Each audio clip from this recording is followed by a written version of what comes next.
Nabili ng Thunder Consortium ang CBK for over 36 billion pesos.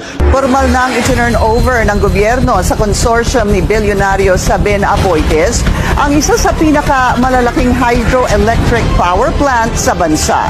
Isinapribado na ng pamahalaan sa Thunder Consortium na pinamumunuan ng Aboitiz Power Corporation ang Caliraya Botocan Kalayaan o CBK Hydroelectric Power Plant sa Kalayaan, Laguna. Pinuntahan ni Pangulong Bongbong Marcos ang turnover kasama si bilyonaryo Aboitiz Power President and CEO Sabin Aboitiz. Present din sa turnover sina Japanese Ambassador to the Philippines Endo Kazuya, Energy Secretary Sharon Garin, Finance Secretary Frederick Go at Agriculture Chief Francisco Tiu Laurel. 1, 2, 3.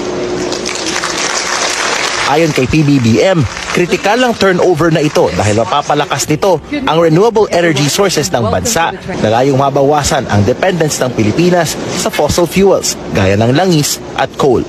Today's turnover of the Caliraya Botocan Kalayaan Hydroelectric Power Plant marks a deliberate step toward an energy system that is steadier in operation, smarter in design, and ready for the future that we are building.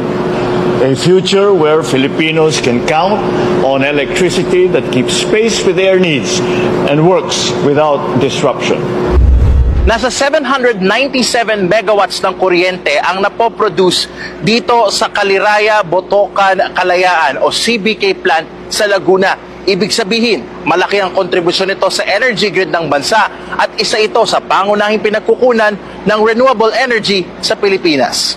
Nabili ng Thunder Consortium ang CBK for over 36 billion pesos. Halaga na ayon kay PBBM ay maaaring magamit ng gobyerno para sa pagpapalakas ng infrastructure spending nito tulad ng mga kalsada, classroom at mga bagong ospital.